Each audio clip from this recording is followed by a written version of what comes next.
자, 여기 이제 그 후기 청동기 시대에 넘어가기 전에, 거기 그 청동기 시대의 집자의 유적의 특징에 대해서 좀 얘기를 해볼게요. 거기 이제 그 몇 페이지를 펴보시냐면요. 4편 펴보세요, 4편. 4편 보면, 1099페이지 펴보세요. 자, 1099페이지 보면 철기시대 집터의 특징 해가지고 요 내용들이 있거든요. 여기 보면 이제 그 철기시대 이제 특징은 이제 여기 보면 초기 철기시대와 이제 철기시대 이런 것들 특징은 이제 전반적인 내용이에요. 자, 그 내용을 보면요. 그 첫째 평면 형태의 차이가 시기적으로 차이가 반영된 곳서 청동기 시대에 비해 철기 시대는 원형계 집터의 비율이 크게 줄어든 데 반해서 방형이나 장방형계 집터의 비중이 압도적으로 커지고 있다. 그래갖고 이제 청동기 시대 같은 경우에는 이제 아까 얘기처럼 방형하고 그 원형이 존재한다고 했죠. 근데 약간 이제 방형이 많은데 이런 것들이 이제 장방형 형태로 바뀌었다는 걸 이제 볼 수 있죠. 그 다음에 거기 이제 줄침 부분을 좀 읽어보세요. 자, 중부 지방에서는 여자형과 철자형 같은 집터의 추정이 특이하다. 요게 이제 예전에 시험 문제 나왔어요. 잠깐 그 뒤로 넘어가 볼게요. 자, 그 다음에 하덕에도 차이가 있는데, 자, 하덕에는 청동기 시대 하덕은 무시설식, 위설식인데 반해서 청동기는 새로이 터널식으로 해가지고 점차 온돌시설로 변화됐다. 그래서 이 하덕이 점점 밖으로 빠져나가면서 그 북방 같은 경우에는 온돌식으로 이제 변화됐다는 게 특징이고요. 자, 그 다음에 하덕에서 이제 관련해 부뚜막이 등장을 했고, 그 다음에 세 번째는 고산가옥이 출현됐다. 그래서 철기 시대의 집터는 수열의 깊이가 낮아지면서 반수열 주거지가 변화되고, 고산가옥이라는 건 뭐냐면 예전에 땅을 파고 살았잖아요. 근데 점점 위로 올라가 지상가옥이 이제 된다는 거죠. 이런 것들이 이제 뭐냐면 철기 시대의 특징이다. 이렇게 좀 기억을 해두시면 돼요. 그 다음에 이제 뒤에 나와 있는 송궁령 집터 같은 경우에는 이런 철기 시대 특징을 공유하면서 좀 약간 특이한 게 또 있어요. 그래서 예전에 한번 시험 문제 나왔던 것이 이제 송궁령 집터 유형인데요. 잠깐 이제 몇 페이지 보시냐면요. 거기 9페이지 펴보세요.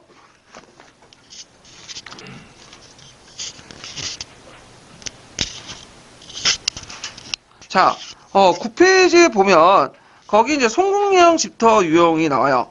그래서 이제 그 사진이 이제 방형 집자리 유적과 그 다음에 이제 그 원형 집자리 유적 두 가지가 나오죠. 그래서 이 원형 집자리 유적이 예전에 시험 문제 나왔어요. 그래서 보통 원형 집자리 유적하면 신석기 시대를 이제 떠오르잖아요. 근데 이 원형 집자리 유적도 그 청동기 시대와 철기 시대에 있었어. 없었던 게 아니에요. 상대적으로 규모가 좀 작았다는 것 뿐이지. 그래서 이제 원형 집자리 유적에 대해서 이제 그 오른쪽에 그 표 있죠, 도식도. 그거 이제 연관식에서 이제 보시면, 자, 거기 이제 보면 그 이게 단면도예요. 잘라놓은 건데, 자, 여기에서 특징을 보면 중간에 그 큰 굴이 있죠. 그 깊이 파인 곳이 있죠. 예, 이걸 이제 하덕자리로 해석하면 안 돼요. 이걸 뭘로 해석해야 되냐면 작업공으로 해석해야 돼. 구멍 위치를. 그러니까 작업공은 뭐냐면 사람이 여기에다 발을 집어넣고 뭔가 만드는 공간이야. 그런 것들을 인식을 해야 된다는 거예요. 이걸 하덕자리로 인식하면 안 된다. 그래서 이제 요 특징을 보면 이제 송공리식 같은 게 특징을 보면 여기 이제 각자 읽어보셔야 되겠지만 일단 첫 번째는 집의 크기가 점점 줄어들었다는 거죠. 집의 크기가 줄고 두 번째 형태가 원형 집단과 방형 집단 동시에 있는데 방형 집단보다 원형 집단이 더 많다는 거야. 보통 이제 청동기 시대는 방형 집자리 유적지가 많거든요. 근데 송곡리 같은 경우에는 원형 집자리 유적지가 많다. 이게 좀 차이가 있어요. 자, 그 다음에 세 번째로는 하덕이 그 하덕이라는 게 있는데 이 하덕이 존재하는 게 별로 없어. 그러니까 하덕이 거의 존재하지 않고 그 자리에 뭐가 있냐면 작업공만 존재해요. 아까 말했죠. 그 중간이 하덕이 아니라고요. 작업을 할 수 있는 공간을 얘기하는 거고요. 그 다음에 네 번째로는 저장시설이 존재하긴 해요. 근데 모든 집안에 저장시설이 존재하는 게 아니라 딱 세 개만 존재해. 나머지는 없어. 그리고 창고가 따로 있어요. 그러면 이거는 잉여 생산물이 독점할 수 있는 집단이 형성됐다는 거죠. 신석기 시대 때는 운집에 저장 공간이 다 있었죠. 이런 것까지 차별을 볼 수 있고, 그 다음에 거기에 보면 이제 그 구멍 위치가 있어. 거기 중간중간에 겉에 구멍들이 뚫려 있죠? 이거는 뭐와 관련된 거냐면, 요거 이제 집터를 세울 때 나무를 세울 수 있는 구멍 있죠. 요거와 연결돼서 보시면 되고요. 그 다음에 이제 이 송곡령 집터 유적의 전반적인 특징이 우리나라의 남부와 동남부의 일부 지역에 영향을 줬고, 또 어떤 집터 그 영향을 줬냐면 일본에서도 있는 송곡리형 집터가 보여요. 그러면 이 송곡리식 그 집터를 지었던 사람이 어디까지 건너갔다는 걸 볼 수 있어요? 일본까지도 건너갔다. 네, 이렇게 이제 볼 수가 있겠죠. 예전에 한번 그 한국사 능력 검증 기출에 송곡리식 그 유형의 특징들을 이제 또 같이 나왔거든요. 네, 좀 기억을 해두시면 되고요. 그러면 가옥을 변천을 한번 정리해 볼게요. 구석기 시대 때는 구석기 후기 때 이제 점점 추워지면서 뭐가 등장했죠? 막집이 등장했죠. 그러면서 이제 있고, 그 다음에 신석기 시대 때는 운집이 등장했어. 예. 그래서 이제 원형과 방형 이런 것들이 있는데, 운집은 여러분들 알다시피 수월 주교로서 땅을 파고 이렇게 밑에 사는 거죠. 청동기 시대 때 운집은 점점 깊이가 얕아지고 장방형이고, 자 철기 시대 들어가면서 아예 이제 고상가옥 형태로 해서 지상가옥이 등장했죠. 예, 이런 것들이 등장했다. 그리고 이제 뭐냐면 거기 이제 그 화덕이 바깥에 이제 나오면서 점점 이게 뭘로 바뀐 거야? 온돌로 바뀐 거야. 북방식 같은 경우에는 그런 식으로 이제 가옥 변천 정리를 이제 좀 해봤고요. 자, 그러면 이제 다시 이제 돌아와서 문제는 좀 이따 풀게요. 문제 지금 풀어야 되겠네. 예. 문제 몇 번 보시냐면요. 3페이지 펴보세요. 3페이지.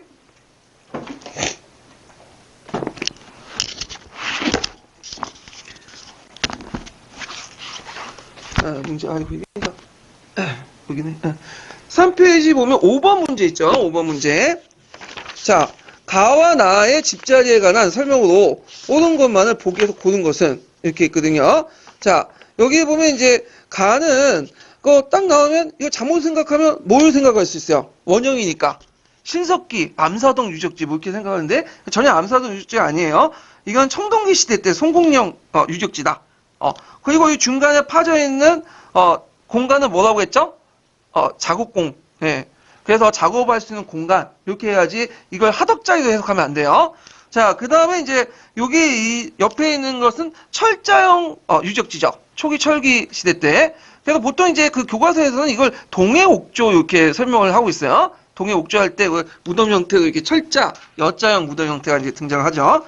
자, 그러면 이제 문제 풀어보면 가의 유형에서 빗살무늬 토기에 그가 출토되는 경우가 많다. 아니죠. 빗살무늬 토기는 언제 출토되는 거야? 이건 신석기 시대 때 틀리고. 그다음 가 유형이 조성된 시기에는 한화가 못하던 방언량이 나타났죠. 청동시니까.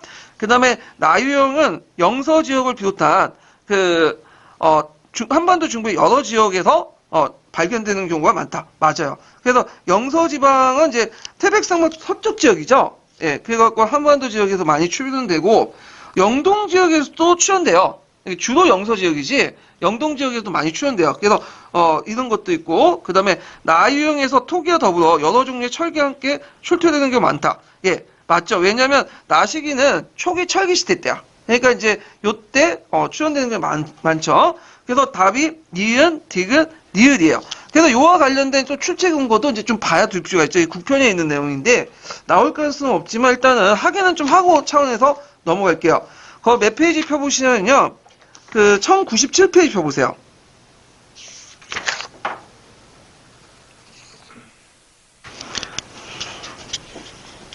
자, 거기에 보면 이제 1097페이지 보면 거기 이제 청동기 시대 송곡 유적지 있고 그 다음에 이제 이거는 아니고요. 그 밑에 거는 이제 송곡 유적지가 아니라 그 밑에 이제 여자형, 철자형 유적지를 얘기한 거예요. 사진은요. 예. 나는 이제 열자형, 철자형 유적지가 이제 있는데 거기가 명주 안인리의 유적지 집터예요. 예. 명주는 영서 지역이 아니라 영동 지역이에요. 예. 그래서 영서 지역뿐만 아니라 영동 지역에도 이런 유적지가 등장한다. 이렇게 볼 수가 있죠. 자, 쭉 넘어가서 그러면 그 유적지에 뭐가 발견되냐? 자, 중부 지역, 한강 유역 지역에 발견된 철기시대 집도로서 가평 마장리, 이곡리, 춘천의 중도, 하남 미사동, 서울 서총동, 수원 석두동 등등 해서 조사되는 집도수는 미사동 유적지를 제고 15기다. 그래서 동해안의 양양 가평리와 명주 안양리 유적지도 있고 그 다음에 40개 여기에 속한다. 그래서 여기는 원형, 반형, 밀각방형, 장방형 있는데 다른 지역과 마찬가지로 장방을 주이고 그 다음에 명주 안한리야 하남 미사동 중앙 하청 유적지는 여자형 철제형이 있다. 이렇게 이제 내용이 있어요. 그래서 요거 좀 파악을 해 두시고요. 자, 그 다음에 이제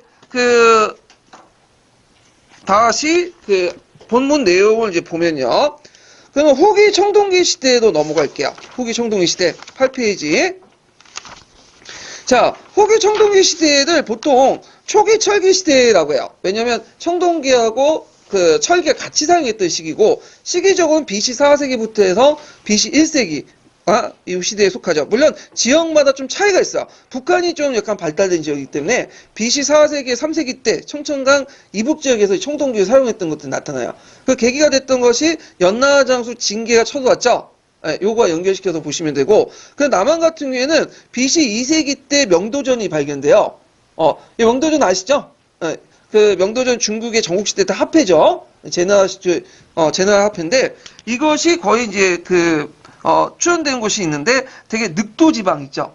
늑도 지방에서 많이 발견되고, 자, 그래서 이제 시기별로 다르지만, 약간 이제 청동기와 철기가 같이 사용했던 그런 시기들이 등장했다. 그렇지만 이 시기는 아직까지는 전국적으로 널리 사용하지 않았던 시기야, 철기가. 자, 그 시대의 특징을 보면, 일단 청동기와 철기가 혼재해서 사용했고, 그리고 보면 일부 지역에서는 철제 농기가 등장했어요. 뭐 다 그런 건 아니지만, 일부 지역에서는. 그 다음에 청동 제품들이 이제 무기가 아니라 점점 의기화돼. 제사용품으로 바뀌게 되고요. 그 다음에 이제 한국의 독자인 청동기 문화가 발전되는데, 세영동굴과 잡무늬 거울 같은 것도 있죠? 한반도 내에서. 근데 세영동굴은 누구의 영향을 약간 받았다고 했어요? 중국의 영향을 좀 받았어요. 그 다음에 중국 계통의 문화가 전래되는데, 이거는 뭐냐면 중국과 이제 문화가 교류를 많이 해.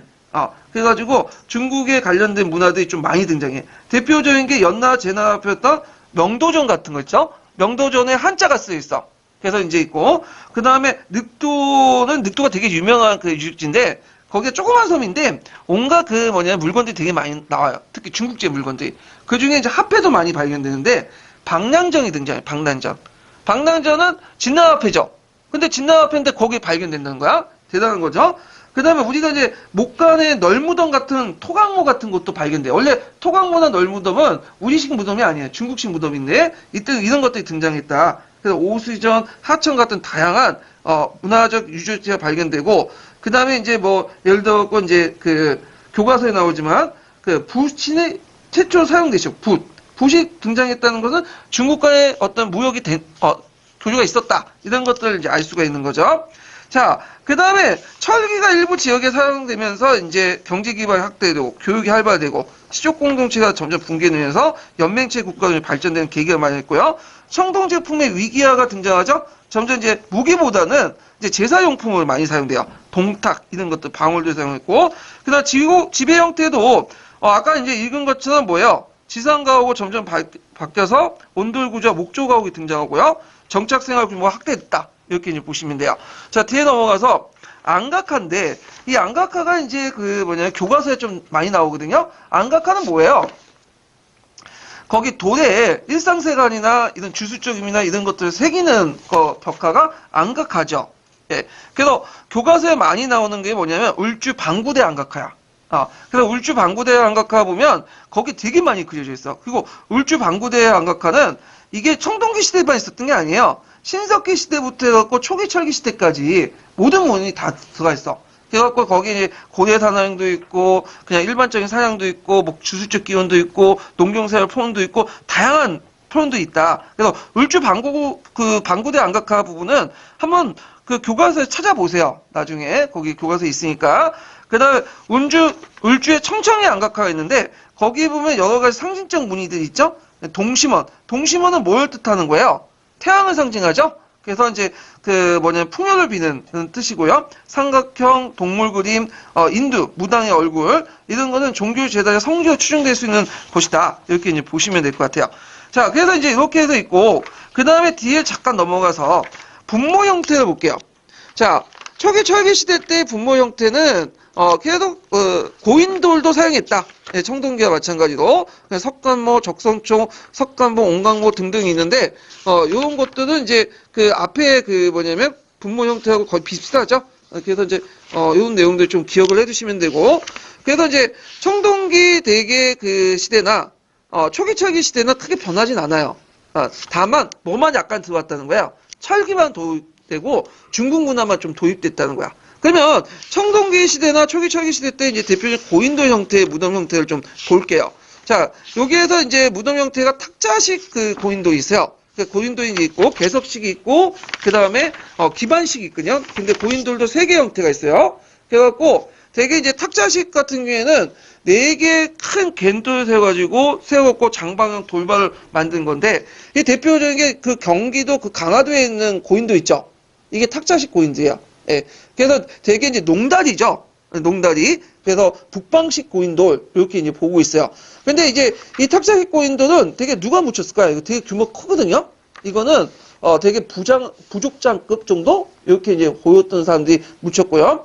그다음 개서식은 이제 전국적으로 분포되어 있는 건데 이거 규모가 좀 작아. 그래서 개석식은 이제 뭐냐면 약간 총칸 밑에 농다리를 하는 게 아니라 숏다리들 있죠? 갬돌만 몇 개 넣고 거기다가 이제 시체 묻고 거기다 뭘 하냐면 돌을 얹는 형태야. 이게 개석식이에요. 근데 이 개석식은 특징이 뭐냐면 이거는 그 모든 사람들이 이제 앉는 거야. 그래서 요건 꼭 지배층뿐만 아니라 피지배층도 무덤을 이제 했다. 이렇게 이제 볼 수가 있고, 그 다음에 이제 있고 뭐 기반식 같은 것도 있다. 그래서 기반식은 이제 그 뭐냐면 남방식 무덤 형태인데 대여섯 개 받침돌이 지상에 낮게 나오고 지하구조 되게 발달했는데 이것도 되게 규모가 커요. 그래서 거기는 진짜 이게 밑에 다리가 있는지 몰라요. 이게 밑에 갬돌이 없는데 갬돌이 약간 보여. 밑에 이제 그 갬돌 몇 개 깔고 거기에 위에 큰 돌을 얹힌 거야. 그렇기 때문에 요것도 마찬가지로 지배층 위주의 이제 무덤 형태였다. 이렇게 이제 보시면 되죠. 자, 그래서 이제 이런 내용도 이제 있고 있으면 되고요. 자, 그 다음에 이제 보면 이렇게 있고, 그 다음에 니의 이제 석간모 같은 경우에는 돌렬무덤으로서 땅 밑에 이제 상자모의 간을 만들어갖고 고인도의 한 단계 좀 진단된 거고, 석간보는 아까처럼 배웠던 거기에다 각을 만들었죠? 예. 그 다음 온강모 같은 그 밑에, 이런 것도 있고, 아까 영산강 지역의 일반인도 여기 매장됐다고 했죠? 예, 이런 것도 이제 연관식에서 보시면 돼요. 자, 그래서 이제 그 옆에 보면 이제 각, 간, 실, 이 구조이 있는데, 요거는, 좀 그냥 용어상 좀 기억을 해주시면 돼요. 간은 뭐죠? 시체만 넣을 수 있는 널이야. 그래서 재질에 따라서 목간과 석간으로 나눌 수 있어요. 석간으로. 그냥 각은 그 간을 둘러싸이는 작은 실이에요. 이걸 각이라고 하거든요. 그래서 이것도 이제 뭐냐면 석각하고 그다음에 목각이 있는데 보통 목각은 그렇게 이제 발견되지 않아요. 왜 목각이나 발견되지 않냐면 간은 썩었기 때문에 실제로 보면 이게 목간인지 목각인지 몰라. 그래서 보통 이게 토각모라고 하죠. 그냥 그 다음에 그 널무덤 이렇게 같이 불러요. 이렇게 같이 묶어서 구별하지 않고. 그 다음에 실은 뭐냐면 좀 더 큰 거야. 그래서 간은 여기 제 시체만 넣을 수 있는 거고, 각은 부장품에 넣을 수 있는 거고, 실은 일종의 방이에요. 예. 그래서 이제 이렇게 해서 있고, 그 다음에 이건 삼국시대 때 등장해요. 그래서 주로 이제 벽화 이렇게 그려놓고 그러죠. 여기다가. 자, 실은 좀 특징이 뭐냐면 중국식의 영향을 받은 거야. 중국의 영향을 받았다. 그 다음에 이제, 무덤 형태도 이렇게 나눠볼 수 있고, 그 다음에 무덤을 이제 만드는 이제, 형태로 또 나눠주면, 행열식이 있고 수열식이 있어요. 행열식은 뭐냐면, 굴식으로 옆에 이제 평면으로 해가지고 이렇게 방을 만들어 놓는 거고, 그 다음에 수열식은 뭐죠? 땅을 파는 거야. 이게 이제 두 가지 형태가 있다. 그래서 행열식은 무덤 측면에서 내서 출입구와 연돌, 널기를 만들어가지고 했던 거. 널기를 선도가 있는데 연도로 곤치세요, 연도. 그래서 널방으로 간을 넣는 형태고, 수열식은 구덩이를 파가지고 거기에 널방을 만든 다음에 간을 위치하는 방식이다. 이렇게 기억을 해두시면 되고요. 자, 신석기 같은 경우에는 이제, 여기 팁 보면, 자, 토모, 구동무덤이라고 했는데, 토장모는 나중에 등장한 토각모하고 달라요. 토장모는 간 없이 뭐죠? 그냥 시체를 매장한 거죠. 그냥 구멍을 파고 거기다가 그냥 땅을 묻고 그냥 하는 거죠. 그 조폭들이 자주 하는 거 있잖아요. 그런 형태고.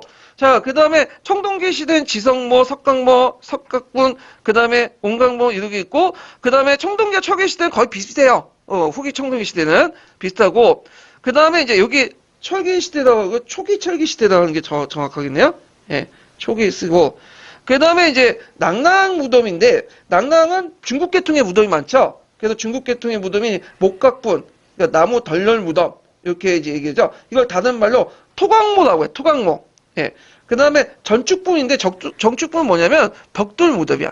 그래서 중국 애들은 벽돌 무덤을 되게 좋아해요. 예. 그래서 이런 것도 있는데, 이것은 방을 뭘로 만든 거야? 벽돌로 만든 거야.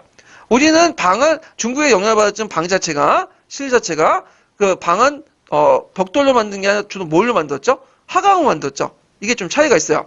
자, 그 다음에 고구려 같은 경우에 초창기 이제 무덤 형태는 석총이야. 돌무지 무덤이죠. 그래서 이것들이 이제 발전되었고, 이제 적소총, 석각분 등등, 나중에 장군총도 이런 무덤 형태고, 그 다음에 고구려 중국에 들어가면 중국의 영향을 받아서 토총이 등장해요. 그래서 현실이 등장하고 거기 있는데 중국과 다른 것은 아까 얘기했죠. 벽돌로 만든 게 아니라 뭘로 만들었다? 화강으로 만들었다는 게 좀 특징이죠. 이런 것도 있고, 백제 같은 경우 행렬석실분, 그다음 전축분, 벽돌 무덤이 있는데, 요것도 이제 백제 그 중기 후기 때 등장했던 무덤인데, 요 백제 무덤은 좀 뒤에 좀 더 얘기할게요. 그 다음에 신라는 적성 목각분이 있죠. 이 적성 목각분은 4세기에서 6세기 때 출현된 무덤인데, 주로 김씨 왕족들이 사용했던 무덤을 보고 있어요. 그러니까 갑자기 출현됐기 때문에 아마 이게 우리나라 신라 독자적인 무덤 형태보다는 외래에 전래된 무덤 형태다 이렇게 보고 있는데, 이건 나중에 좀 얘기하고요. 바대는 이제 그 중국식 무덤, 고구려식 무덤, 그 토착민들 무덤 같이 있어요. 그래서 행일석실부는 고구려에 영향을 받은 거고, 그 다음에 전축부는 중국에 영향을 받은 거고요. 그 다음에 흑무덤은 바대 토착 양식이야. 말갈족 양식이에요. 예. 그래가지고 주로 일본 형태가 주로 많죠. 이런 것들 이제 같이 기억을 해두시면 돼요. 그래서 그 백제, 신라, 뭐 바대, 고구려 이건 나중에 다 얘기할게요. 자, 그러면 이제 뒤에 넘어가서 고조선을 보죠. 고조선. 자, 고조선과 관련된 문제는 예전에 한번 예전 객관식 문제 때는 좀 나왔어요. 근데 최근에 그런 것들이 이제 나오지 않거든요. 예, 그 고조선과 관련돼 갖고. 그렇지만 또 나올 수가 있겠죠. 예, 그러니까 좀 봐두세요. 고조선은 이제 예전에는 조선 이전에는 고조선이라고 부르지 않았죠. 단군조선, 기자조선, 위만조선 이렇게 부르고, 근데 우리가 고조선이라는 의미가 이렇게 부르지 않고 그 당시에는 어디만 고조선이라고 했어요? 단군조선만 고조선이라고 했어. 근데 조선 이후에 조선이 국골 조선을 세웠잖아. 그러니까 이 단군조선, 기자조선, 위반조선 그냥 통칭해서 이제 고조선을 부른 거야. 뭐와 구분하기 위해서? 이시조선과 구분하기 위해서. 그래서 우리가 보통 고조선 하면 이제 조선 이후에 형성된 인식을 가지고 얘기를 하는 거야. 그래서 단군조선, 기자조선, 위만조선 이렇게 이제 부르죠. 자, 고조선의 건국 배경은 여러분들 알다시피 농경과 청동기 문화를 배경으로 했죠. 그래서 군장 국가로 성장해서 철기 문화를 점점 수용해왔고 연맹체 국가로 성장했다. 그 다음에 이제 단군 왕건과 고조선을 보면 단군 신화가 있죠. 예. 그래서 이 단군 신화 분석까지는 굳이 안 할게요. 여기 뭐 그냥 주로 이제 청동기 문화를 배경하고 있고 구릉지대에 거주하고 있고 농경 생활과 사유재산이 성립됐다. 뭐 계급이 발생했다. 이런 것만 좀 아시면 되고, 그 다음에 또 여기는 없지만 재정일치 사회였다. 이런 것도 좀 아시면 되겠죠. 재정일치 사회라는 걸 아시면 알 수 있는 게 뭘까요? 단군 왕검이라는 그 칭호에서 볼 수 있어요. 그래서 단군 왕검에서 이제 단군이라는 건 뭐냐면 단군은 탕고투라는 의미죠. 탕고투는 뭐예요? 제사장이라는 뜻이야. 왕검은 뭘까요? 부족장이라는 거. 그러니까 단군 왕검이라는 건 재정일치적인 어떤 사고방식을 볼 수 있고, 그 다음에 이제 이게 또 알 수 있는 거는 단군 왕검, 우리가 단군이라고 보면 단군이라고 하면 마치 살아있는 그 특정한 역사적 인물로 이렇게 얘기하잖아요. 학교에서 그렇게 안 봐요. 예, 단군 왕검은 그 당시에 부족장이 칭호였다고 보고 있어. 그러니까 고유명사가 아니라 특정인을 칭하는 고유명사가 아니라 그 당시 재정일치적 부족장이 사용했던 칭호 정도 보시면 될 것 같아요. 그 다음에 여기에서 이제 안 나왔지만 너무 당연한 홍익인간이 인연이 반영됐다. 홍익인간은 뭐죠? 세상을 널리 이롭게 해라. 그 뜻이잖아요. 그 교육과정에 있고. 근데 이건 너무 현재적 관점에서 얘기한 거고, 원래 뜻은 뭐예요? 내 말 들으면 좋을 거다. 그러니까 청동기 소유한 특정 부족이 청동기를 나눠주면서 너 내 말 들으면 너네들도 편하고 우리도 편하다 그런 의미야. 그래서 이제 이게 뿌셈에 나와 있는데 현재적 입장이 아니라 과거의 입장에서 그렇게 해석할 수 있다는 거죠. 자, 그 다음에 단군신화 문헌도 예전에 한번 기출문제 나왔어요. 자, 우리가 이제 상식적으로 생각할 때 중국 애들이 그 고조선 기록을 좀 남겼잖아요. 근데 중국 애들이 고조선을 남긴 이유가 뭐예요? 기록을 남긴 이유가 자기 간에 두 가지 이유가 있죠. 고조선과 문물 교류를 하기 위해서. 두 번째는 고조선을 우리 공격할 수 있으니까 저걸 좀 알아야 될 거 아니야. 그래서 그런 측면에서 하기 때문에 자기가 관계 있는 것들을 기록해. 중국 애들이 우리나라를 기록할 때 고조선뿐만 아니라. 그러면 얘네들이 남의 나라 신화를 기록할 할까 안 할까요? 잘 안 하죠. 예. 그래서 단군 신화는 고조선은 관련된 내용들은 중국 그 기록에도 있지만 단군 신화와 관련된 기록은 우리 기록밖에 없어요. 이 특징이. 그래갖고 상공유사는 최초로 기록을 했죠. 단군 신화는. 원래 단군 신화는 그 평양 일대에 전해져 있는 토속 신앙이었어요. 지금처럼 우리 민족의 어떤 신화가 아니라.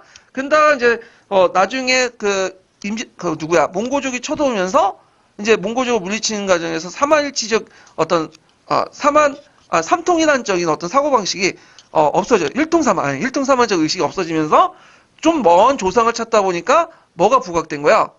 단군이 부각되고, 그러면 예전에 구조로 내왔던 평양 지역의 그 단군 신화를 기록을 한 거야. 근데 기록을 할 때도 그냥 기록한 게 아니라 불교식 용어를 통해서 기록을 했어요. 예.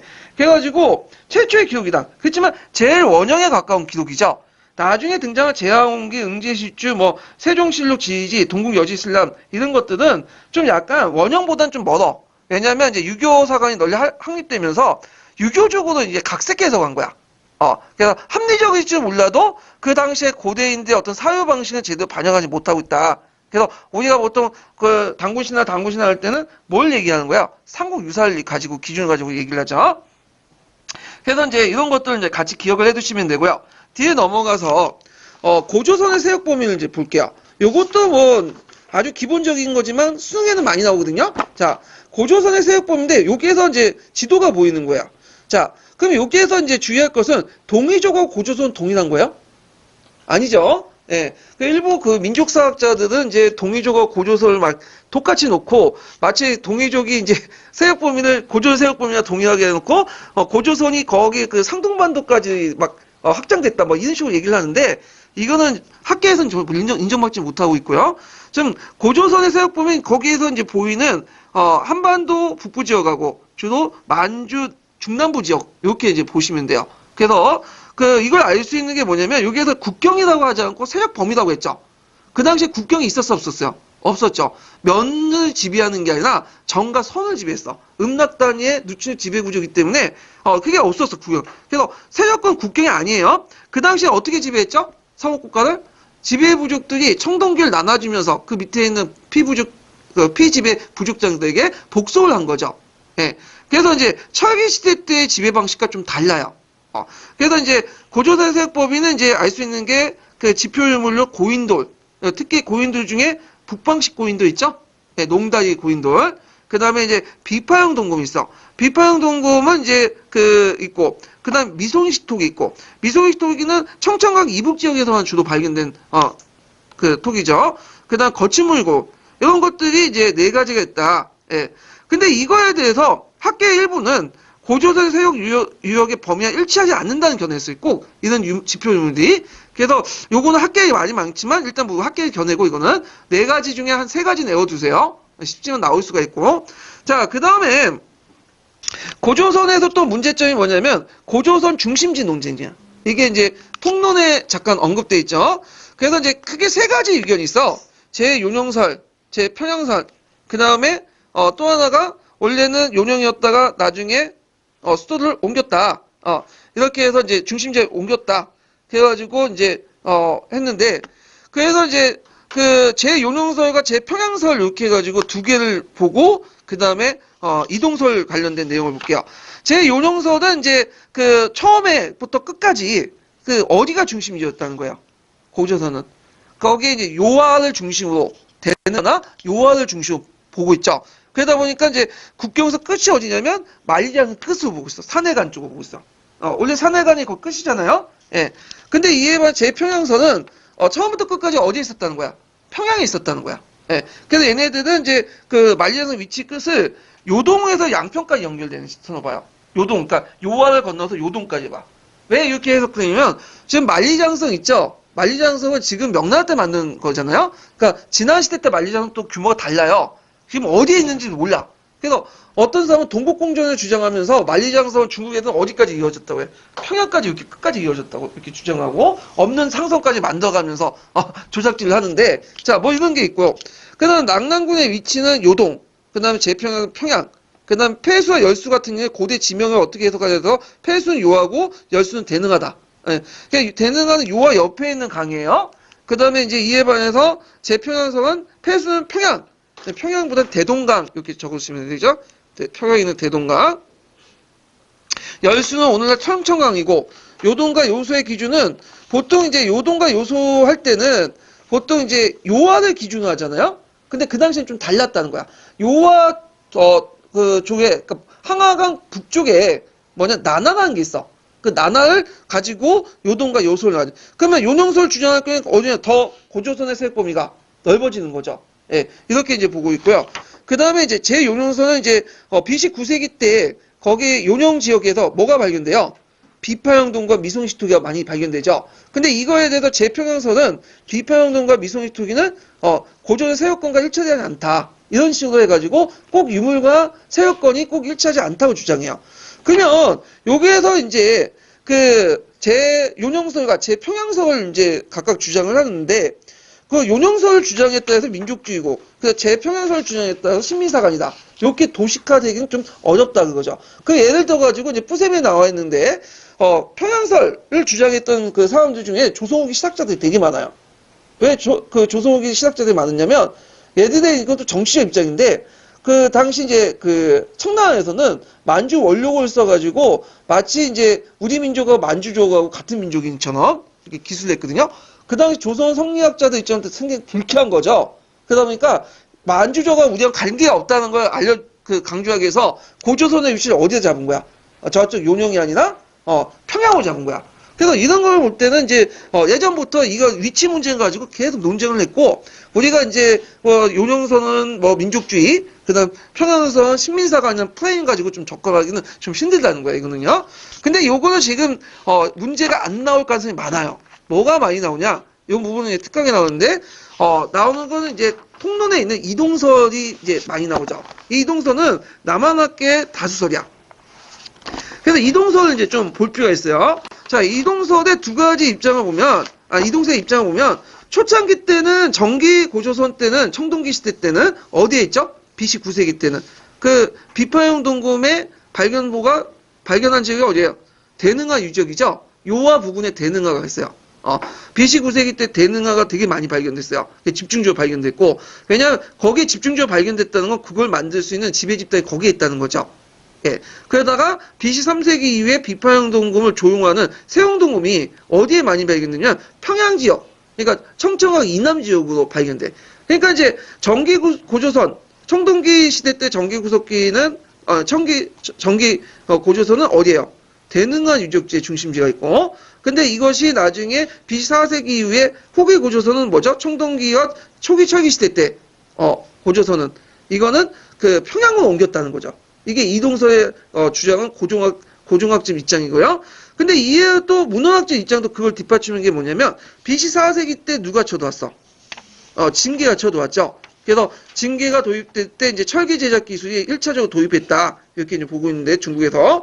그래서 그 관련된 내용이 그 관련 사료가 있어요. 이것도 이제 밑에 내용이 예전에 시험 문제 나왔는데 옛날 기자의 후예인 조선 후가 중국 세역하자 연희 수소 왕이다 칭하고 동쪽으로 침략함을 보고 조선후 역시 왕이다 칭하고 병사와 함께 연을 거꾸로 공격하여 준하 왕실을 받들려고 하였는데 그 대부분 얘가 가나요. 이에 중지하고 이에 얘를 사신을 삼아 연에 보내 설득하여 공격을 중지했다. 뒤에 그 자손이 점점 포악해지고 요 뒷문장이 중요하죠. 연의 장군 누가? 연이 징계를 보내서 그 서방을 공격할 땅 2000리를 빼앗고 만번하는 이로 그 경계에서 삼았다. 요 만번안의 위치 가지고 또 학계에서 논쟁이 있지만 대개 보면 이제 요하 정도 보고 있지 않느냐. 그러면 요하가 중심지가 될 수가 없죠. 이제 변경이 되니까. 그러니까 밑으로 내려와서 어디에 있다는 거야. 평양 지역이 중심지가 될 거다. 이렇게 이제 그 문헌학적 입장에서 이제 있다. 그래서 고전학적 입장과 문헌학적 입장이 같이 있다. 이렇게 보시면 되고 이 이동설에 대해서 당연히 민족주의 학자들은 되게 싫어해. 그냥 처음부터 끝까지 어디 있는 게 좋아. 요동. 심지어는 자 상동성도 우리 땅이다. 이렇게 주장을 하는데 요런 거는 시험 문제 안 나올 가능성이 되게 많죠. 예. 최근에 법적 분쟁까지 막 벌이고 있다는데 자, 저희 교장 선생님, 교감 선생님하고 같이 차를 탔는데, 교감 선생님이 저기 지구과학인가 생물 전공하신 분이야? 근데 갑자기 나한테 역사에 대해서 얘기하더니 그 얘기를 하더라고. 고조선 상고사의 영토 범위가 우리가 식민사가 영향을 받아가지고, 저쪽 우리 상동선까지인데 다 부정하고 있다. 그래서 학계 논쟁이 많다. 근데, 한데, 좀 그건 문제가 있는 것 같아. 민족주의 사학자들도 문제 있고, 뭐 식민사학도 문제가 있는데, 우리가 고조선의 세력 범위가 저 상동선까지 있다는 게, 그게 뭐 중요해? 지금 와서? 우리나라, 그 고조선이 3,000년, 4,000년경 존재하고 있다는 게, 그게 뭘 중요한지 모르겠지만, 하여튼 뭐 그런 논쟁이 있어요. 예. 자, 그 다음에 이제, 위만조선을 볼게요. 위만조선. 자, 위만조선은 이제 위만조선은 이제, 여러분들 알다시피 중국에서 건너온 세력들이죠. 예. 그래갖고 이제 그 전에 무슨 조선이 있었어요? 기자조선이 있었죠. 근데 그거에 대해서는 실체를 인정하냐 마냐를 학계에 많은데 이건 좀 뒤에 이제 살펴보기도 하고. 자, 위만조선은 그 사기에 보면 삼국지 위서동의전 같은 기록에 보면 위만이 세웠어요. 그리고 그의 아들이 있는데 아들은 이름이 알려지지 않아. 그리고 마지막 3대 손자가 누구죠? 우고왕이죠. 우고왕 때 이제 멸망했다. 그래서 3대 86년 동안 존속됐다. 이렇게 있죠. 그래서 삼국지 위지동의전과 사기에 있는 내용이에요. 자, 그래서 이제 이때 위만조선이 오기 전에 그 전에 이제 부왕하고 준왕이라는 왕이 있었죠. 그래서 강력한 국가를 형성하고 있었는데 그때 이제 중국이 전국시대에 혼란을 해갖고 많은 유인민들이 들어왔어요. 특히 진앙고치기 때 많이 들어왔어. 그 중에 이제 노간이라는 사람이 있는데 노간 아시죠? 노간은 누구예요? 유방의 부달친구로서 원래 연왕 때 영왕으로 임명했던 사람인데 나중에 이제 중국사 할 때 얘기하지만 그 유방이 말기에 이제 토사구팽이라는 말 있죠? 그래서 자기를 도와줬던 사람 다 쳐내. 그래서 이때 이제 자기 노간도 쳐내죠. 그러면서 노간의 부하장수였던 위만이 도망쳐 나왔어. 무리를 이끌고. 그래갖고 이제 준왕한테 가갖고 우리 도와달라 하니까 준왕이 그러면 저쪽 서북 쪽을 지키는 병력 방위장수를 임명했어요. 왜냐면 여기 중국 유의민들이 되게 많으니까. 근데 얘네들이 중국 유의민들을 통합하고 그리고 강력한 철기 문화를 바탕으로 뭐죠? 중앙을 쫓아낸 거죠. 그 준왕이 어디로 간 거야? 저쪽 삼안지구 건너왔잖아. 그래서 삼안정통수의 근거가 되는데 그래서 세워진 것이 뭐냐면 위만조선이야. 그러면 위만조선은 그 밑바닥에서 중국 문화를 적극적으로 받아들이고 철기 문화를 받아들인 거죠. 그러면 위만의 이제 위만이 누구냐 이게 중요해. 또 학계에 이제 그 두 가지 견해가 있는데 위만을 뭘로 보는 사람이 있어요. 중국 사람이다. 아니다. 위만을 뭘로 보냐면 한국 사람이다. 이렇게 보는 사람이 있는데 왜냐면 이 교과서에 있는데 교과서는 당연히 중국 사람 보면 안 되죠. 누굴 봐야 돼? 한국 사람을 봐야 되죠. 그래서 위만은 고조선 이동할 때 상투를 틀었다는 거예요. 예.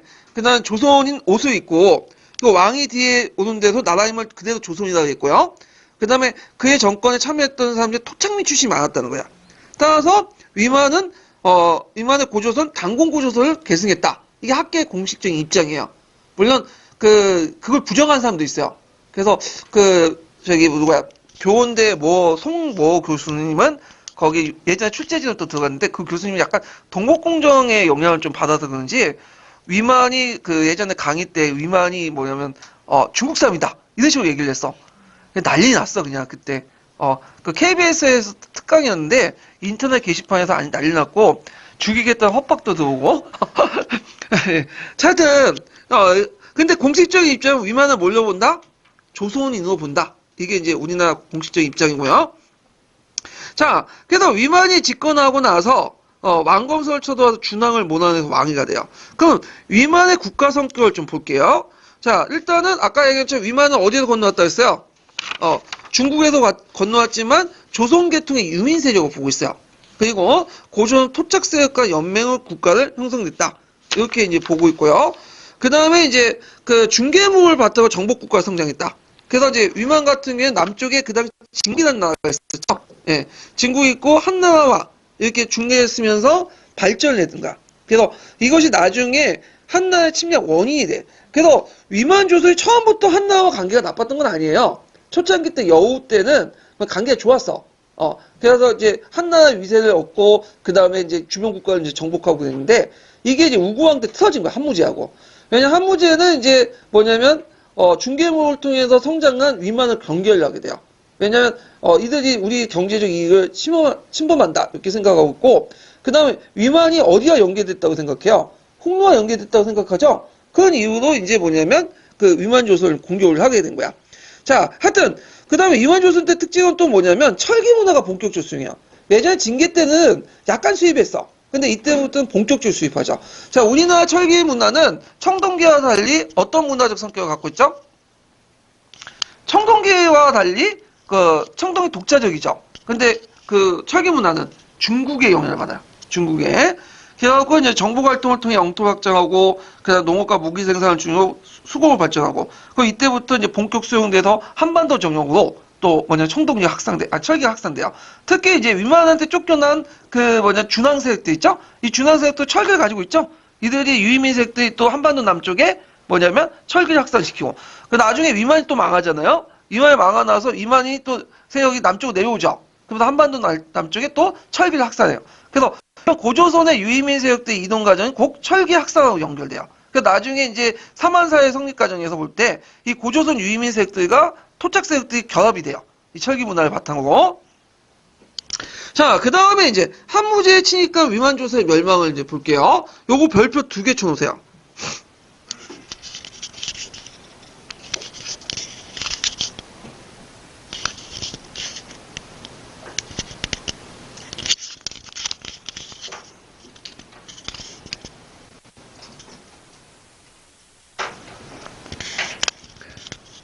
자, 이거 예전에 한번 기출에 나왔던 거예요. 2차 기출에. 역교론과 함께. 예. 그리고 역교론 중국사, 뭐 한국사 해가지고 나온 건데, 사기에 보면, 그 당시 위만조선을 멸망하는 가정이 나와요. 예. 그럼 내용을 보면요. 자, 두 번째, 아까 얘기한 중개무역의 등장이죠. 그래서 한의 위협적인 존재를 선정했고, 그 다음 철상진 요동을 군사적 위협을 했고, 그 다음 고조선이, 그 다음에 이제, 중개무역으로 한의 경제 손실과, 그 다음에 여기 앞에 이제 내용이 이제 겹치는데 하여튼 요거 좀 지우시고 앞에 그 다음에 고조선과 홍로의 연결 가능성 이런 두세 가지 이유로 뭐냐면 전쟁이 시작됐다 이렇게 이제 보시면 되겠죠. 그래서 전쟁 전에 한나라의 서파가 이제 왔지만 결렬 후에 그 당시 이제 서파가 와가지고 이제 지네끼리 이제 전쟁 전에 좀 약간 뭐랄까 평화회담을 했나봐요. 근데 그때 조선의 비왕이 서판을 살해를 해버렸어. 그러면서 완전 뒤틀어졌죠. 그러면서 이제 전면적으로 이제 시작됐는데, 자, 그때 이제 고조선 내에 주전파와 주파파가 갈등이에요. 주전파는 이제 우고왕 대신 섬기고, 주화파는 노인, 닌계상, 등등 이런 사람들이 이제 주화파였는데, 처음에 1차 침입 때는 술양명군으로 공격을 해요. 술양명군은 뭐냐면 육지에는 보병이, 그 다음에 바다로는 배로 공격하는 거죠. 근데 대개 중국이 우리나라 공격할 때, 대규모 공격할 때는 육군만 보내지 않아요. 뭐도 같이 보내냐면 해군도 같이 따라 보내. 왜 그럴까요? 막대한 육군을 먹여 살려면 뭐가 필요해? 식량 같은 게 필요하죠. 그러니까 식량은 그다음 육상국토가 발달하지 못하기 때문에 뭐로 운반하는 게 낫죠? 배로 운반하는 게 나아. 그래서 육군이 같이 갈 때 모두 같이 가는 거예요. 해군도 같이 가야 돼. 예. 자, 그래서 있고 그렇지만 격퇴했지만 2차 때 이제 뭐냐면 1년 동안 왕검성을 포위하면서 결국에 내무의 때문에 멸망을 하죠.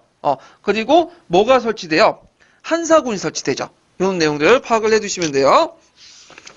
자, 그러면 이만조선의 정치 조직을 보죠. 이만조선은 부족국가 단계에서 벗어나서 느슨한 연맹왕국 단계로 가게 돼요. 그래서 요때는 이제 철기 시대죠. 철기 시대. 그래서 요때 이제 그걸 알 수 있는 게 뭐냐면 이게 중앙집권적 국가라고 말하기 없고 연맹왕국이라 볼 수 있는 게 뭐냐면 조선상 역계경이라는 사람이 우경왕에 간언하다가 들어주지 않으니까 자기 복성민 2천을 데리고 진국을 이주해. 요때 진국은 남쪽이에요. 예. 이만은 왕은 형식적으로 있지만 뭐냐면 자기 뜻대로 안 되면 어떻게 해요? 거기 이탈해가지고 남쪽으로 내려갔다는 건 연맹왕국적 성격을 갖고 있죠. 중앙집권적 국가에서는 그거 도저히 상상을 못하는 거죠. 자기만 안 들었다고 자기 색 끌고 어떻게 내려가? 예, 이거 말도 안 되는 거고. 자, 그 다음에 관료제도가 존재했다. 기독상에 보면요. 일단 상, 대신, 대부, 장군, 박사, 도의 이런 것들의 간직들이 보여. 상은 이제 중국식 간제를 뜻하죠. 보통 상은 뭘 뜻해? 재상을 의미하죠. 그 다음에 이제 토착 간제는 경이 보이는데 대표적인 게 조선상 역계경이라는 게 있어요. 조선상 역계경의 상은 중국식 간제고요. 역계경은 토착 간제예요. 예, 이런 것들이 있고요. 그 다음 장군이라는 칭호가 보이는데 장군의 칭호는 것은 군사 전문가가 존재하고 있고 박사는 뭘까요? 상고시대 때 박사는 특정한 간직보다는 특정한 부분에 잘하는 사람 맞아요. 지금 박사는 뭐죠? 학문적으로 능력이 뛰어난 사람들 박사라고 하죠. 근데 여기는 학문적인 능력뿐만 아니라 기술적으로 뛰어난 사람들 박사라고 해요. 나중에 얘기했지만 백제시대 와박사 있죠. 와박사는 뭘 잘 만드는 사람이에요? 기한을 잘 만드는 사람이죠. 예. 자, 이런 식으로 이제 있다. 그 다음에 이제 이런 것도 있고 그 다음에 도의라는 지방장관도 있고요. 그 다음에 서파를 죽인 사람이 비왕이라는 지위를 가지고 있었죠. 예. 그래서 비왕은 이제 뭘로 보고 있냐면 왕은 아니지만 왕급 대우를 받는 사무를 해석하고 있어요. 그래서 고려의 고추가나 신라의 갈문왕 정도로 해석하고 있다. 요 고추가와 갈문왕 부분 나중에 좀 얘기를 할게요. 이 부분은. 자, 그 다음에 이제 있고 고조선의 사회를 볼게요. 고조사회. 자, 고조사회 자주 나오는 게 무슨 법이에요? 팔주법이죠. 그래서 이제 팔주법의 이제 특징을 이제 보면 자, 여기 팔주법은 어디에 있냐면 요거는 이제 삼국지 위지동의전이 있는 게 한서지휘지에 있는 거예요. 이거는 한서지휘지. 예전에 한번 시험 문제 나왔어요. 한서지휘지에 있다. 한서지휘지에 있다는 거 꼭 기억을 해두시고요. 자, 거기에 이제 보이는 것들 보면 자, 사회에서 인간 생명, 노동력을 중시했다. 고대 사회의 특징 인신적 지배와 관련해갖고 생명과 노동력을 중요시했다는 왜 그럴까요? 뭐 인권 인식보다는 그 자체가 뭐예요? 네, 노동력 자체가 농업사회에 상당히 중요하죠. 이런 것들과 연결시켜서 보시면 돼요. 그 다음에 사회재산을 침해하면 가혹하게 징계를 했죠. 그래서 도둑질하는 사람에게 남자의 경우에는 남자종을 만들고 여자의 경우 여자종을 만든다. 강력하죠. 그만큼 사회재산 보호가 강했고 그 다음에 돈을 내고 노예를 면하는 자도 간섭상 견하는 상대를 찾지 못했다는 것은 신분과 계급이 경계가 엄격했다. 노예제도가 정착됐다는 거죠.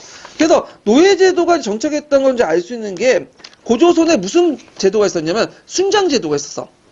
그래서 순장제도가 있어갖고 거기 밑에 보시면 강상무덤이라는 게 있어요. 그래서 강상무덤에 보면 이제 고조선 지방 귀족의 돌무지 무덤인데 여기에 수많은 사람들이 죽은 게 나와요. 그래갖고 이제 이런 것들이 노예제 사회다라고 보는 학자들도 있어요. 이런 것들이. 자, 그래서 이제 순장무덤 같은 것들을 볼 수는 있고요. 그 다음에 이제 또 마지막으로 여성의 정절을 중요시하겠다. 그래서 여성의 정절을 중요시했다는 그만큼 가부장적인 어떤 사회 제도가 확립됐다. 이런 것들을 볼 수가 있죠. 예. 그래서 한 3-4가지 정도로 해서 팔주법의 의미를 이제 거기에 반영된 사회 경제적인 측면을 볼 수가 있고요. 자, 그 다음에 이제 마지막으로 볼 게 뭐냐면 아까 이제 기자조선 얘기했죠. 자, 학계에서 공식적으로 볼 때 기자조선은 인정해야 안 해요. 기자조선은 인정 안 해. 물론 인정하는 사람도 있어. 인정하는 사람도 있는데 그때 인정하는 것은 이제 우리가 생각하는 뭐냐면 중국식 기자조선이 아니라 자기식도 생각하는 기자조선이야. 기자라는 사람은 이제 여러분도 알다시피 어떤 사람이에요? 그 사람이 은나라 유민 출신이죠. 그래서 유민 출신은 기자가 와가지고 우리나라의 여러 가지 문물들 알려주고 그때 단곤조선은 어디 도망갔어? 산으로 도망갔다 하잖아. 이게 이제 적혀 있는데 이 학자들은 이거에 대해서 인정하지 않고 있어요. 예, 대부분. 그 인정하지 않는 근거가 뭐냐면 이게 한 4-5가지도 보고 있는데 요게 이제 구특항에 나와요. 구특강에 그 내용을 이제 보면요. 첫 번째는 뭐냐면 한초 복생에 상서대장에 처음 보이고 그 이전의 기록에 보이지 않는다. 이게 무슨 말이냐면 한나라가 이제 위만조선을 침공한 그 무렵에 보인다는 거야. 그 전에 기록은 없어. 그거 왜 그럴까 이거는? 중국 그 조선에 대한 중국의 고대 그러니까 조선에 대한 침략에서 정복했잖아 고조선을. 그 지역이 우리가 처음 점령한 게 아니라 이미 예전부터 우리 땅이었다는 거. 영국권을 강조할 때 뭐냐면 보이기 위해서 했기 때문에 한나라 그 무제 이후부터 나온 기록에서는 보여요. 근데 그 이전은 없는 거야. 그럼 무제 때 만들어낸 거죠. 이 기록을. 중국 애들 자주 하잖아. 맨날 팩트 강조하면서 실제로 보면 픽션도 강조하잖아요. 그때마다. 자, 두 번째도 뭐냐면 기자묘라는 게 있어요. 기자가 이제 하남성과 상동성 등지에 있었다는 기록도 보인다는 거. 이건 뭐냐면 이제 우리나라 그 기자모가 있죠. 우리나라 안에. 근데 그 기자모가 대부분 그 조선시대 만들어진 가모예요. 실제 묘보다. 근데 실제 묘는 거기 하남성 상동성 등지에 있다. 그 하남성 상동성 등지에 있다고 하면 뭐예요? 이거는 기자가 고조선에 왔다는 거야, 안 왔다는 거야? 안 왔다는 거죠. 예. 그 다음 세 번째로는 뭐냐면 항하 중류 지역과 고조선 사이 요소 지역이 있어요. 근데 요소 지역은 그 당시에는 그냥 사막 지역이요. 사람들 거의 안 사.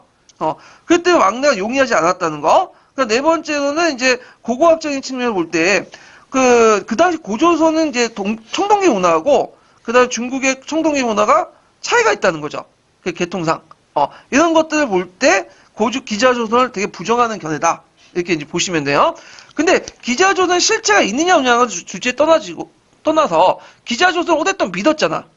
우리 조상들이. 그래서 나중에 이 기자조선을 가지고 이제 역사적 인식 같은 게 있어요. 그러니까 실제와 상관없이 그 기자조선이 있다고 생각하고 그 기자조선이 조선시대 때 역사 인식이 많이 반영이 됐거든요. 그걸 이제 좀 살펴보면 자, 조선 전기, 고조 후기부터 조선 전기까지는 무슨 설이 있었냐? 3조선설이 있었어요. 그래서 제하홍기 때 처음 제시했는데 나중에 16세기 때 살인파가 강조되죠. 그래서 3조선설은 뭐야? 단군조선, 기자조선, 위만조선. 이런 건 이제 있고, 삼한삼국으로 넘어갔다. 근데 이제 나중에 조선 후기 때 들어가면 조선 중화주의에 영향을 받았고 삼한정통론이 등장해요. 삼한정통은 나중에 얘기했지만 왜 등장했죠?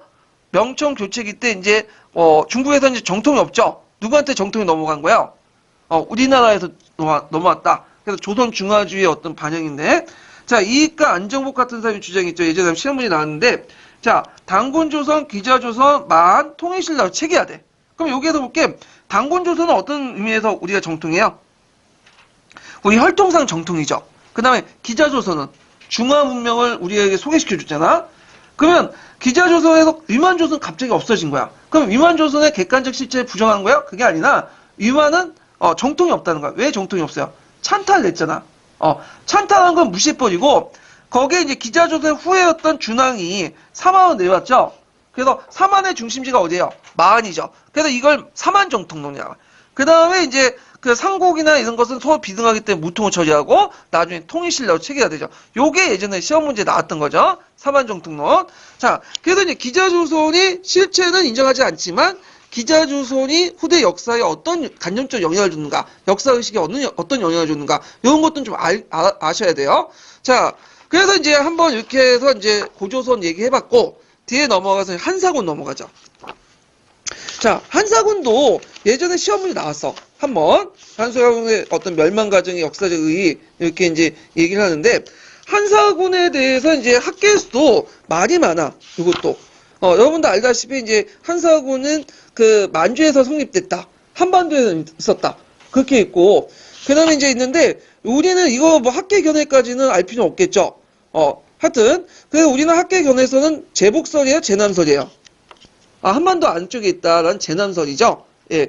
북한에서는 뭐라고 얘기하냐면, 한반도의 한사군은 인정하지 않아요. 얘네는. 북한에서는 이제 인정하지 않고, 고조선 멸망 후에 서북 지역에 체리가 세운 낙랑국이 있어. 호도 왕자와 낙랑군주 아시죠? 그때 낙랑국을 얘기하고 있어요. 그래서 얘네들 낙랑군이 아니라 낙랑국은 인정하지만 이 세력은 대개로 이제 서부 지역에 토착세로서 서부 지역을 통합하면서 고조선을 계승한 국가다 이렇게 보고 있어요. 그러니까 한사군에 있지 않고 한사군은 어디에 있는 거야 그러면? 한반도 안에 있는 게 아니라 바깥에 있는 거죠. 그러니까 한반도 안에 한사군 인정하지 않고 다만 그 삼국사기에는 낙랑국을 인정해요. 근데 이 낙랑국은 낙랑군이 아니라 낙랑국이에요. 대무신앙이 그 뭐냐면 토벌했던 그 나라 있죠? 거기에는 이제 뭐냐면 이거는 그 토착세로서 한도가 고조선 계승국가다 이렇게 보고 있어. 근데 이거 북한의 견해고 우리의 견해는 어떤 설이다? 제남설이다 이렇게 보시면 돼요. 웬만하면. 자, 그러면 한사군은 뭐가 있죠? 낙랑군. 낙랑군이 나중에 커지면서 대방군으로 분리되죠. 대방군은 위치상 어디 있어요? 항해도 지역에 있어요. 예.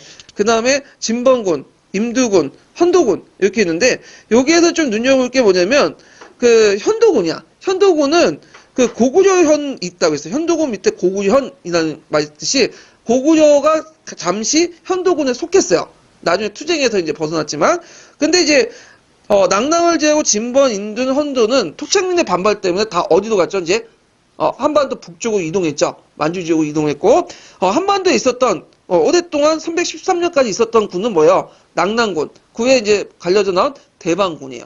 이렇게 이제 보시면 돼요. 자, 그러면 한사군의 성격을 볼게요.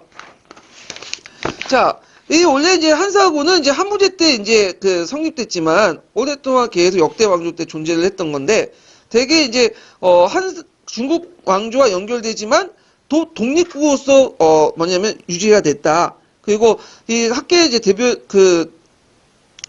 견해는 요게 일종 무역에 의한 조개지였다 이렇게 보고 있어요.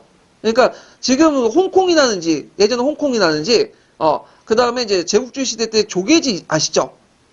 그런 걸로 보고 있는 거야. 그러니까 그 대동강 유역지만 중국인들이 많이 살고 있고 나머지는 뭐야 대부분 낙랑국 그 세역 범위는 다 토착민도 구성돼 있다는 거야. 그래서 거기는 일종의 문화적인 어떤 중개지, 그 다음에 교육 문화의 중개지고 오랫동안 이 한사군의 존재가 상당히 중요해요. 우리네 사회에서. 왜냐하면 한사군은 우리는 중국 세력이지만 이 한사군의 존재를 통해서 우리는 그 뭘 받아들일 수 있었던 거죠?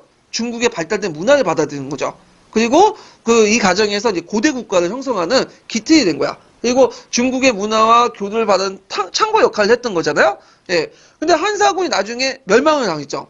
고구려에 의해서. 그러다가 이제 한사군에 있는 중국 세력들이 어디로 넘어가요?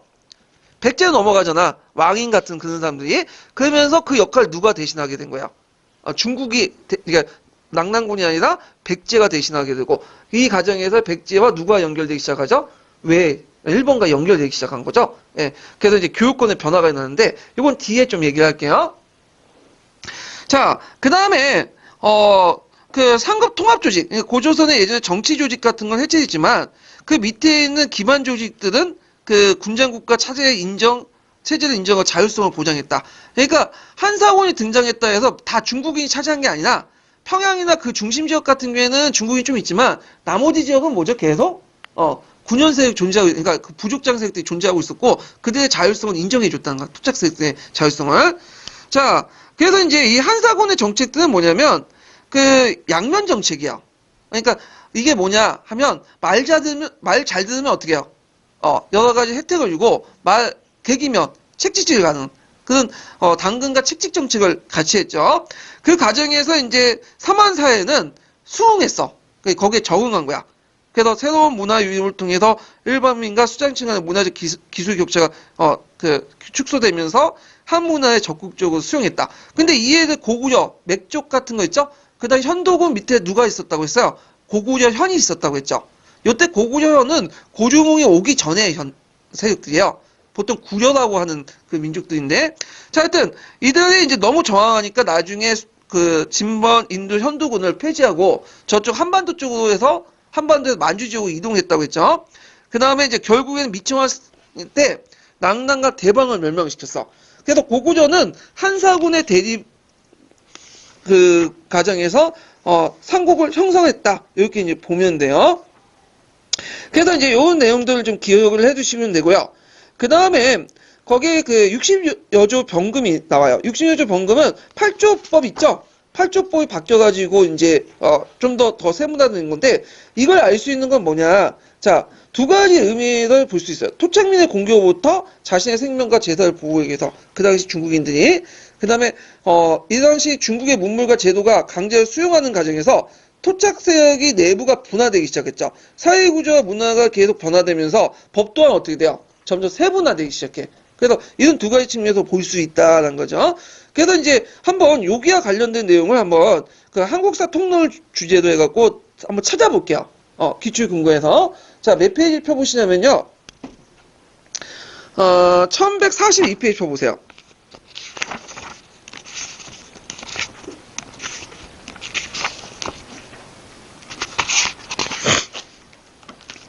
그래서 1140페이지에 보면 103번에 낙랑군이 있으니까 한번 보시고요. 104번하고 요건 낙랑군의 이제 어떤 변천 과정 이런 것들이 있어요. 근데 요런 것까지 다 알 필요는 없을 것 같아. 네, 시험 문제. 그래서 뒤에 넘어가서 1142페이지에 보면 107번부터 해서 108, 109번부터 이제 개론서에 있는 거와 국사교과서 특강에 있는 거를 한번 보고 넘어갈게요. 자, 107번을 보면요.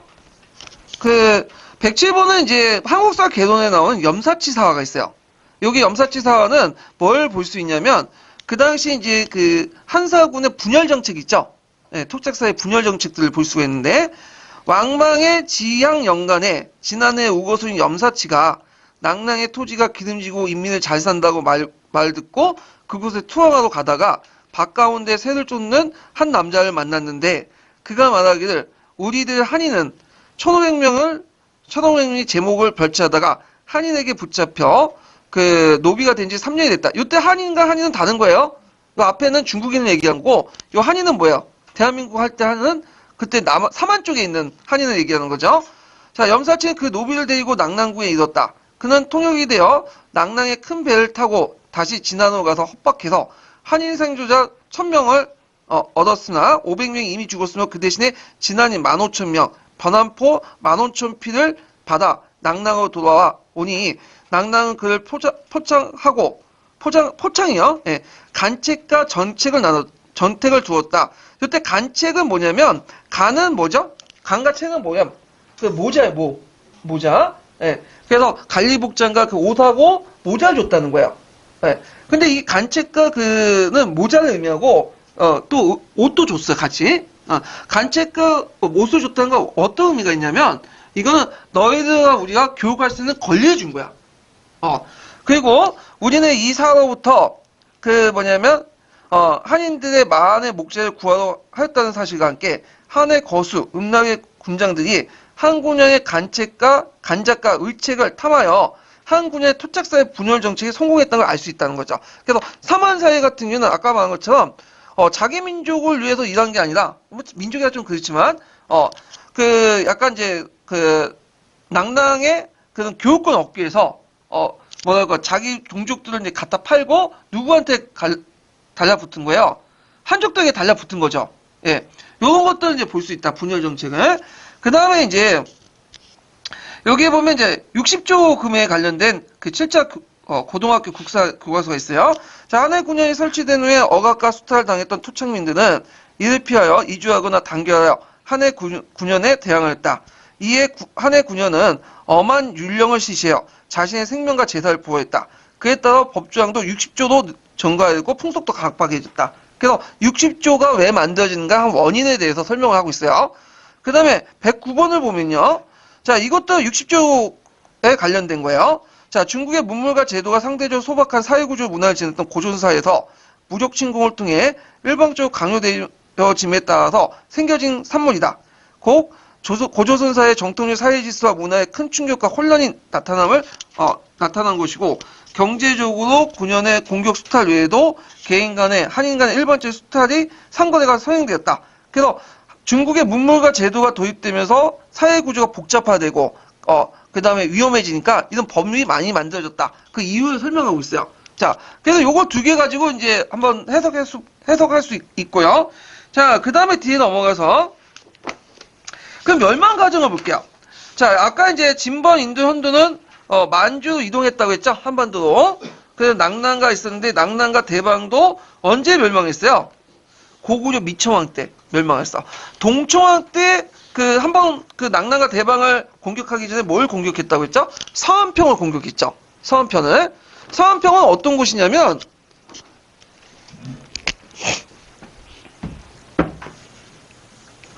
제 지도를 못 그리는데, 이렇게 보면, 요게 이제 압록강이죠? 이 압록강. 이 압록강의 중간에 기항지로서 이 서안평이 있어. 그리고 여기 낭낭대방이 있어요. 근데 중국 애들이 이렇게 직선 항로 가는 게 아니에요. 그 당시에는. 항해가 어떻게 됐어요? 해변을 따라서 금적 항로를 가죠? 그럼 중간중간에 기항할 수 있는 곳이 있어. 물과 식량 이런 것들을. 그래야지 갈 수가 있는 거예요. 그때 이제 그 기항지가 뭐냐? 서안평이야. 그래서 서안평을 둘러서 요쪽 그 낭낭대방으로 간 거야. 그러면 당연히 고구려 세력에서는 뭘 공격해야 돼? 서안편을 공격해서 그다음 중국 세력과 관계 끊고 낭낭하고 그리고 어디 공격이 돼? 낭낭과 대방을 공격한 게 순서가 있죠. 그래갖고 동청왕 때 이 서안편을 집중적으로 공격했다. 공격했다가 점령하지 못하고 오히려 각국염에 공격을 받았잖아요. 예, 그래서 수도가 한때 뺏기는 사건이 일어나죠. 근데 이제 미청왕 때 또 공격했어. 결국에는 여기를 장악을 했어. 그리고 나서 낭낭과 대방을 멸망을 시킨 거야. 근데 주의할 것은 낭낭과 대방을 멸망시켰다 해서 낭낭과 대방이 지배했던 영역을 완전히 흡수 통합했다. 그건 좀 말하기 힘들어.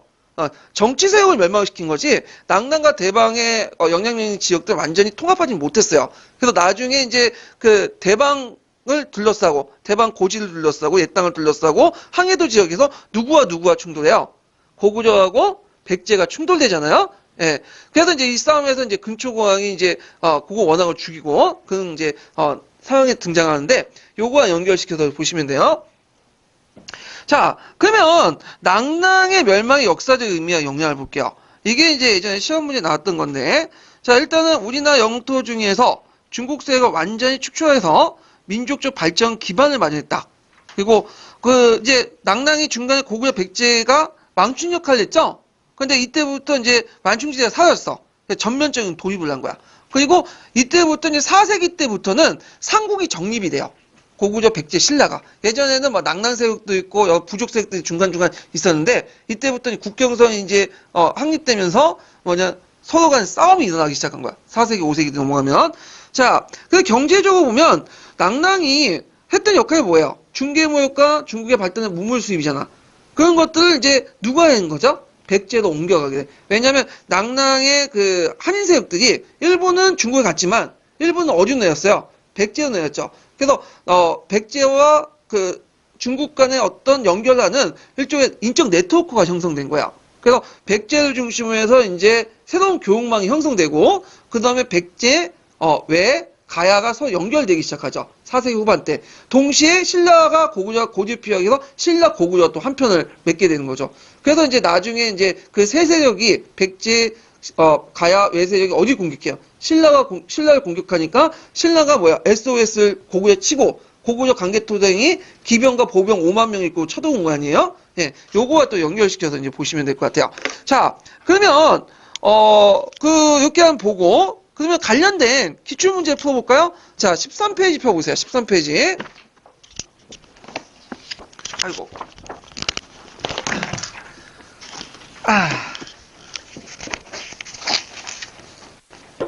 자, 13페이지 16번 문제 볼게요. 16번. 14페이지 16번 문제를 보면요. 아이고, 잠깐만요.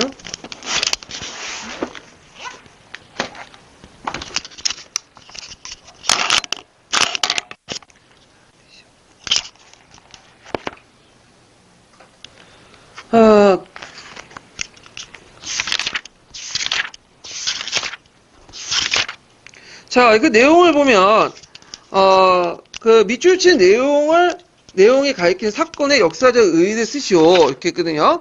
자, 한문사조는 거기에 이제 그 밑에 3편에 있어요. 주요 내용을 보냐면, 그 다음에 미청왕이 군사를 이끌고 서안평을 급속에 취하고, 거기 옆에 본 서안평이 공격했다는 내용이 있죠. 서안평이 보이고, 그리고 나서 그 14년 겨울 15대 낭낭군을 공격해서 포로 남녀 2,000명을 사로잡았다. 그 내용이야. 그러니까 낭낭 지역을 멸망시켰다는 거죠. 낭낭군을. 그 내용이 주친 부분이.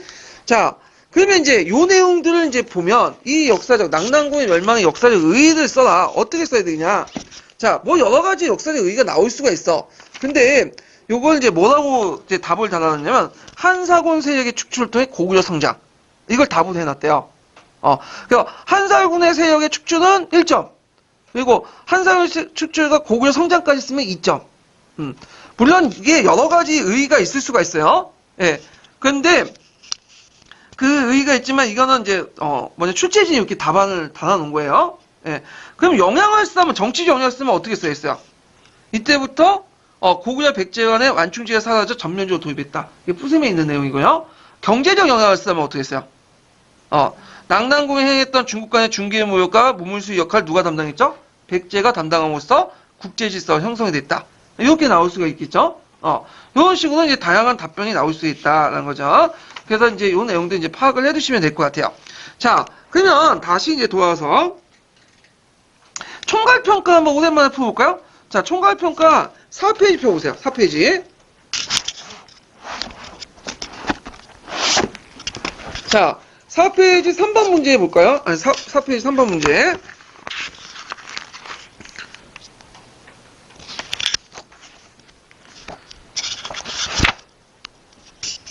자, 다음 밑줄친 낙난군이 한반도에 장기적 종속하면서 끼친 문화적 영향을 서술해 보시오.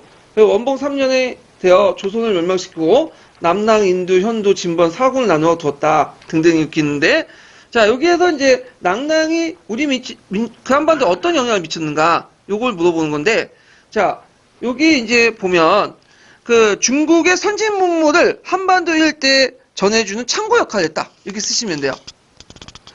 중국의 선진 문물을 한반도 일대에 전해주는 창고 역할을 했다. 그래서 고대 국가 발전에 큰 기여했다. 이렇게 이제 보시면 되고, 자, 이런 식으로 얘기하면 이거 뭐 신민사관이나 아니면 기표하는데 그 교과서에 적혀 있는 거예요. 예, 그래서 그렇게 쓰시면 될 것 같아요. 자, 그 다음에 이제 뒤에 넘어가서 이제 다음 내용을 보면요. 요번에 이제 볼게 이제 초기 국가의 성장 있어요. 초기 국가의 성장. 그래서 이제 연맹왕국 요 시대를 또 원삼국 시대라고 하거든요. 왜 원삼국 시대라고 하냐면 아직 삼국이 정립되기 이전의 시대. 예. 그렇지만 백제 고구려 신라가 단초가 보였던 시대를 원삼국 시대라고요. 되게 이게 시기가 이제 몇 세기 때냐면 BC 1세기에서 되게 AD 4세기 이전까지의 시대인데, 이 시대의 특징은 뭘까요? 이 시대는 철기 문화가 널리 보급되기 시작하죠. 그래서 고조선 유이민 세력들과 토착 세력들 결합이 일어나. 삼원사회가 성립되고 부여, 고구려 이런 초기 국가들이 등장했던 연맹왕국 특징이죠. 시대인데, 이 시대를 기록했던 기록물이 두 가지가 있어요. 하나가 뭐냐면 삼국사기와 그 다음에 또 하나가 삼국지 위지동의전이야. 근데 학계에서는 삼국지 위지동의전을 더 신뢰 있게 봐요. 왜냐면 삼국사기는 후대에 있는 기사 내용의 앞에 4세기 이전까지 뜯어 고쳤다, 올려서 갖다 붙였다 해가지고 안 믿어. 이 편년조차도 왔다 갔다 하고.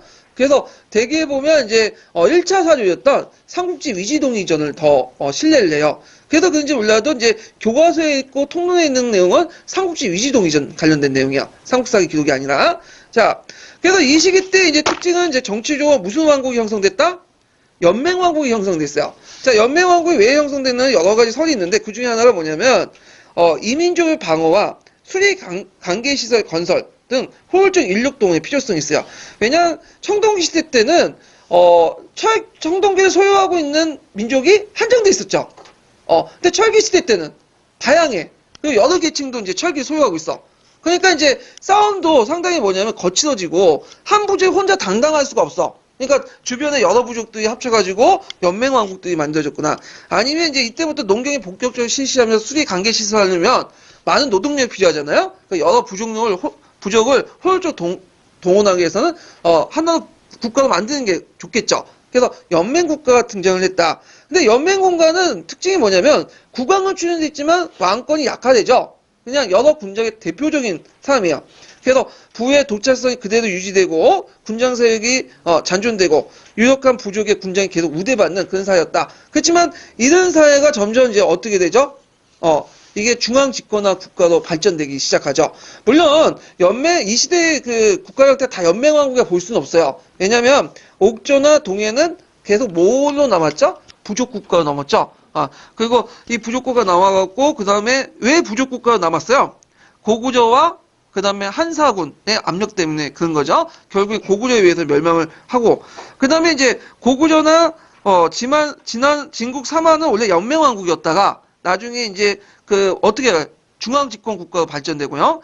그 다음에 부여 같은 나라는 연맹왕국이었죠. 근데 연맹왕국에서 끝난 게 아니에요. 부여도 중앙집권 국가로 넘어가. 근데 교과서 통로는 마치 연맹왕국처럼 설명하는데 그건 뭐냐면 삼국지 위지동의전만 기록을 바탕으로 했기 때문에요. 근데 중국 측 기록에 보면 부여도 나름대로 연맹왕국에서 중앙집권 강화돼요. 이런 것들 좀 같이 기억을 해두시면 될 것 같아요.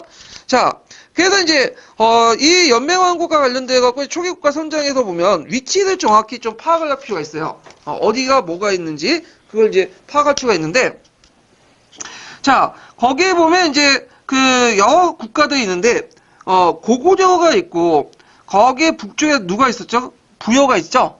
그리고 옥조, 동안, 동해, 그 다음에 남쪽에 만이 있죠. 예, 그래서 진안, 변안, 삼안의 위치와 그 다음에 동해, 옥저, 그 다음에 이제 고구려, 부여의 위치, 요거 좀 정확히 기억을 해두세요. 특히 옥저, 동해가 좀 헷갈리는 경우가 있어요. 예, 옥저는 저쪽 한경도에 있는 거고, 동해는 강원도 일대에 있는 거예요. 예, 그래서 여자형, 철자형, 무덤형 대 항상 나올 때 이 옥저, 동해에 관련된 내용이 나와요. 예, 그런 것들 이제 같이 이제 연관시켜서 이제 보시면 되고요. 예, 우리 몇 시에 시작했죠? 근데 20분 시간이 좀 쉴 때가 됐네요. 예, 좀 쉬고 구체적인 내용은 더 들어가 볼게요.